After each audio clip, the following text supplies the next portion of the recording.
देख रहे हैं अपना बिहार। मैं हूं शुभे मिश्रा, आपके साथ बुलेटिन की शुरुआत बड़ी खबर के साथ करेंगे। लोकसभा चुनाव के नतीजे के बाद सरकार बनाने की कवायद तेज हो गई है। एनडीए तीसरी बार बहुमत हासिल कर सरकार बनाने का दावा पेश करेगी और अब से थोड़ी ही देर पहले प्रधानमंत्री आवास पर एनडीए की बैठक खत्म हुई, जिसमें नरेंद्र मोदी को एनडीए का नेता चुना गया है। 7 जून एनडीए सांसदों की बैठक होगी, जिसके बाद राष्ट्रपति से एनडीए नेता मुलाकात करेंगे। राष्ट्रपति ने एनडीए को 7 जून को बुलाया है। शाम 5 से लेकर 7 बजे तक राष्ट्रपति एनडीए नेताओं से मुलाकात करेंगी और इससे पहले राष्ट्रपति ने 17वीं लोकसभा को भंग कर दिया।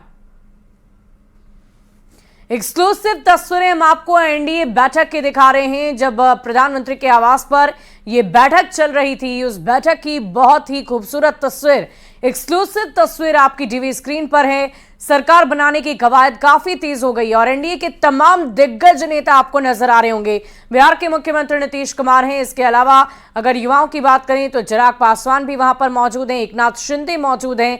इसके अलावा भी एनडीए घटक दल के तमाम दिग्गज नेता की मौजूदगी में जीतन राम मांझी आपको नजर आ रहे होंगे। तो बिहार से भी कई सियासी दिग्गजों का जमावड़ा उस बैठक में हुआ। और दूसरी तस्वीर हम आपको दिखा रहे हैं, जहां इंडिया अलायंस की बैठक अभी भी लगातार जारी है। तो एक तरफ सत्ता पक्ष की बैठक 1.5-2 घंटे पहले खत्म हो चुकी है, तो दूसरी ओर विपक्ष की बैठक भी युद्ध स्तर पर जारी है। और ये देखिए, नरेंद्र मोदी को संसदीय दल का नेता चुना गया है। पहली तस्वीर हम आपको दिखा रहे हैं।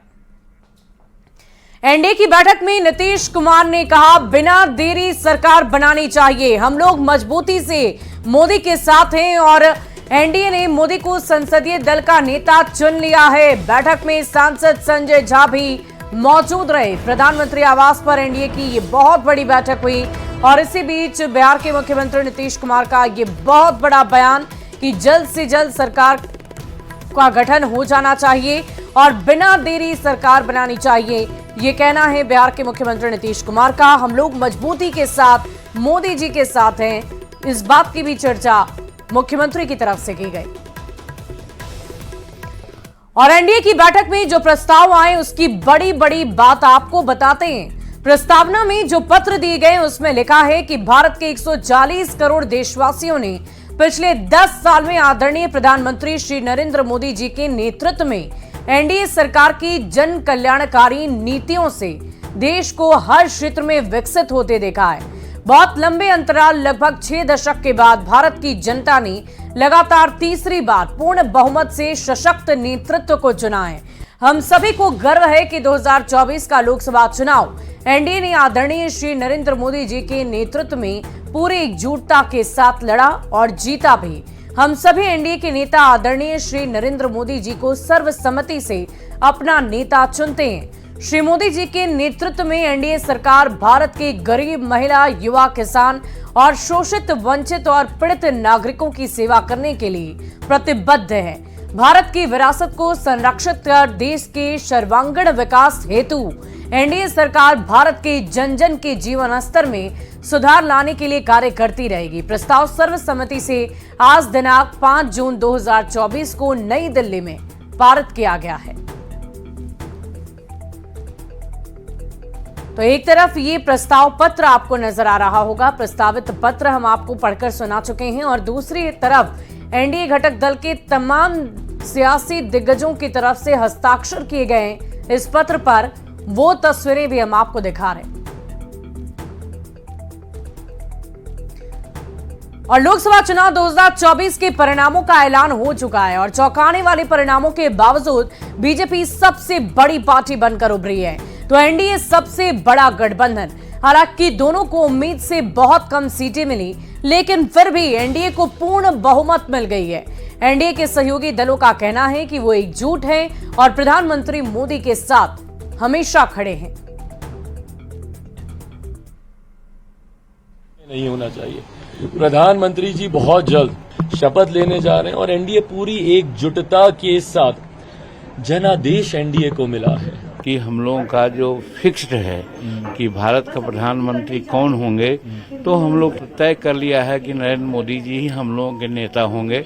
और जहां तक हिंदुस्तानी अवाम मोर्चा सेकुलर का सवाल है, हम लोग हर हालत में नरेंद्र मोदी जी के साथ रहेंगे। इंडी गठबंधन कोई भी प्रस्ताव पास करने के लिए और कोई भी ख्वाहिश पालने के लिए स्वतंत्र है। हम एनडीए गठबंधन के तहत चुनाव लड़े हैं नरेंद्र मोदी जी के नेतृत्व में। बीजेपी के पास अकेले संख्या नंबर नहीं है, लेकिन एनडीए 293 का जादुई आंकड़ा पार कर चुका है और जेडीयू की तरफ से वो पत्र भी सौंपेंगे जो राष्ट्रपति को जाता है। माननीय नीतीश कुमार जी से कोई प्यार करे या घृणा करे, इनकार नहीं कर सकता है। साथ ही साथ माननीय नीतीश कुमार जी का राष्ट्रीय राजनीति में खुद का प्रभाव इतना है कि उससे कौन इनकार कर सकता है। लोकसभा चुनाव में एलजेपीआरवी का स्ट्राइक रेट 100% रहा है। पार्टी के 5 उम्मीदवारों ने जीत दर्ज कर ली है। चिराग ने माना कि सहयोगी पार्टी के कैडरों की मेहनत से ये रिजल्ट उनके पक्ष में आया है और 100% स्ट्राइक रेट के साथ बिहार में एकमात्र ऐसी पार्टी चिराग पासवान की पार्टी बन गई है।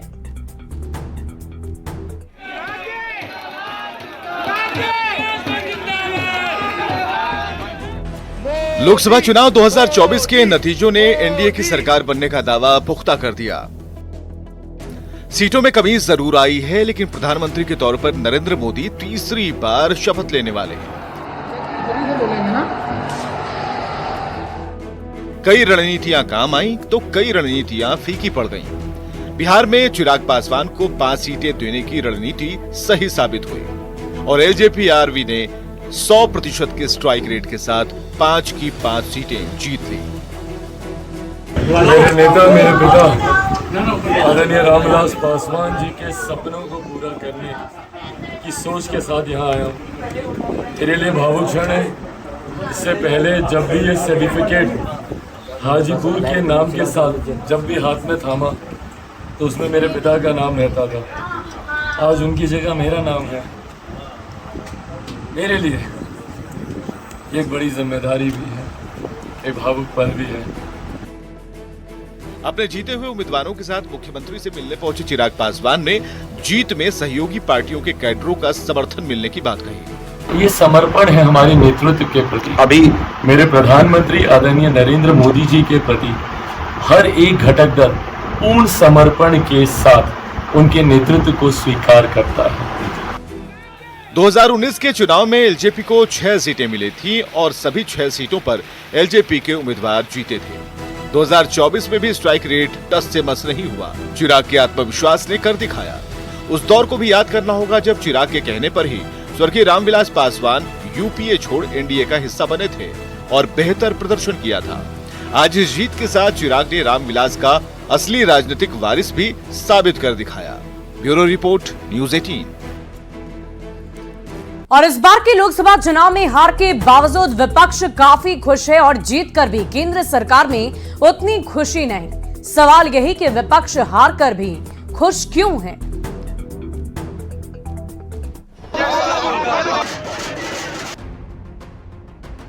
लोकसभा चुनाव 2024 पिछले कई सालों में सबसे असामान्य चुनाव रहा। लोगों ने सत्ताधारी दल भारतीय जनता पार्टी को कुछ इस तरह से जीत दिलाई जो हार जैसी लग रही है, जबकि हारने वाला विपक्ष खुशियां मना रहा है। बीजेपी को उम्मीद थी कि वो अपने पिछले प्रदर्शन को दोहरा सकती है, वहीं विपक्षी दल उसे रोककर खुश है। कांग्रेस का कमबैक। 2024 के लोकसभा चुनाव में कांग्रेस ने अपने खोई हुई साथ वापस ले ली है। फिर वो चाहे बीजेपी को रोकने के लिए बनाया गया INDIA गठबंधन हो, राहुल गांधी की भारत जोड़ो यात्रा हो, मल्लिकार्जुन खड़गे का नेतृत्व हो या फिर प्रियंका गांधी चुनाव प्रचार अभियान में हो, इन सभी चीजों ने देश की सबसे पुरानी पार्टी को फायदा पहुंचा दिया। खूब घूमा एसपी की साइकिल का पहिया। उत्तर प्रदेश में बीजेपी को सबसे बड़ा डेंट अखिलेश यादव की साइकिल ने लगा दिया। अखिलेश यादव के नेतृत्व में समाजवादी पार्टी ने न केवल अपनी पार्टी के अंदरूनी झगड़ों को दूर किया है, बल्कि पूरे राज्य में नए राजनीतिक गठबंधनों को एक साथ जोड़ा है। इसने वास्तव में सत्तारूढ़ बीजेपी को चुनौती दी है और उन्हें सचेत तो जरूर कर दिया है। पश्चिम बंगाल में दीदी का जादू बरकरार। पश्चिम बंगाल में ममता बनर्जी की राजनीतिक सूझबूझ और विपक्ष का सामना करने की उनकी क्षमता, जो उनकी पार्टी तृणमूल कांग्रेस से भी बड़ी और ताकतवर है।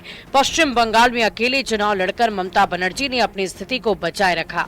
पहले से भी ज्यादा सीटें जीतकर बीजेपी के 2019 के आंकड़े को घटा दिया है।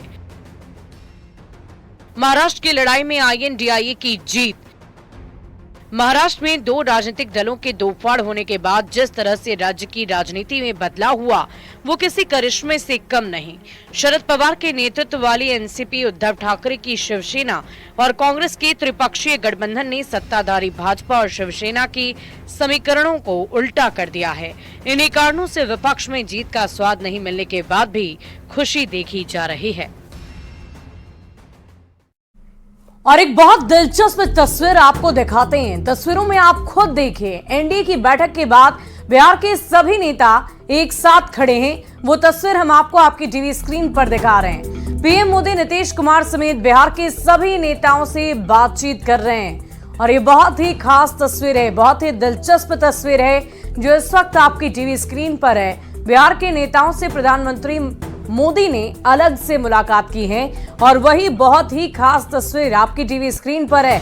ललन सिंह आपको नजर आ रहे होंगे, संजय झा हैं, बिहार के मुख्यमंत्री नीतीश कुमार हैं, चिराग पासवान भी वहीं पर मौजूद हैं। और देखिए, ये बिहार के नेता जब एनडीए घटक दल के नेता बैठक में पहुंचे तो वहां पर इन लोगों से अलग से प्रधानमंत्री नरेंद्र मोदी ने बातचीत की है। और बढ़ते हैं आगे, लोकसभा चुनाव के नतीजे आने के बाद पटना में बहुत बड़े बड़े पोस्टर लगाए जा रहे हैं। पोस्टर के जरिए एनडीए को मजबूत दिखाने की कोशिश की जा रही है। पोस्टर में पीएम मोदी के साथ सीएम नीतीश की बहुत बड़ी तस्वीर लगाई गई है और प्रधानमंत्री नरेंद्र मोदी के तीसरी बार पीएम बनने की खुशी को लेकर लोगों में गजब का उत्साह है। मौके से और अधिक जानकारी दे रहे हैं न्यूज 18 संवाददाता शैलेंद्र कुमार। तीसरी बार प्रधानमंत्री नरेंद्र मोदी की सरकार बनने जा रही है और देखिए पटना में किस तरीके से बड़े बड़े पोस्टर लगाए गए हैं। तीसरी बार फिर से मोदी सरकार और एनडीए की मजबूती इस पोस्टर के जरिए दिखाने की कोशिश की गई है। जदयू के नेता हैं सोना सिंह, उनके द्वारा यह तस्वीर एक बड़ा पोस्टर यहाँ पर जिसमें प्रधानमंत्री नरेंद्र मोदी भी हैं और बिहार के मुख्यमंत्री नीतीश कुमार भी हैं और इस पोस्टर पर यह लिखा हुआ है, डबल इंजन सरकार, दोगुनी रफ्तार, तीसरी बार फिर मोदी सरकार। मोदी जी और नीतीश जी को हैट्रिक बधाई। मतलब साफ है कि देश में जिस तरीके से तीसरी बार प्रधानमंत्री नरेंद्र मोदी बनने जा रहे हैं और इसको लेकर के जो जश्न है वो पटना में दिखाई दे रहा है और लोग खुशी जो जाहिर कर रहे हैं। किस तरीके से देखिए कितना बड़ा जो ये पोस्टर है यहाँ पर ये लगाया गया है तारामंडल के ठीक सामने, मौर्य कॉम्प्लेक्स के पहले एक बड़ा सा पोस्टर और कहा जा सकता है कि ये राजधानी पटना का सबसे बड़ा पोस्टर है। यहाँ पर यह तस्वीर लगाई गई है और इस तस्वीर में यह दिखाने की भी कोशिश की गई है कि बिहार में एनडीए कितना मजबूत है और इस पोस्टर के जरिए विरोधियों को तो मैसेज दिया ही गया है, साथ ही साथ यह बताया जा रहा है कि एनडीए का कुनवा जो है वो मजबूत है और तीसरी बार प्रधानमंत्री नरेंद्र मोदी की सरकार काफी मजबूती से चलने जा रही है। कैमरापर्सन सुबोध के साथ शैलेंद्र, न्यूज 18 पटना। और इसी बीच राजधानी पटना से बहुत बड़ी खबर, बिहार के स्कूलों में टाइम टेबल बदलेगा। 9 जून से स्कूलों में टाइम टेबल को बदला जाएगा। सुबह 6:30 बजे से लेकर 11:30 बजे या 7 बजे से लेकर 12 बजे तक ही स्कूलों का संचालन किया जाएगा। ASCS सिद्धार्थ ने सभी DEO से इस पर राय विमर्श करने के लिए कहा है, उनसे राय मांगी है। शिक्षा विभाग कार्यालय में VC के साथ बहुत बड़ी बैठक हुई। गर्मी और लू को लेकर 8 जून तक स्कूल बंद किए गए हैं। और यहां रुकेंगे एक छोटे से अंतराल के लिए, खबरें लगातार जारी है।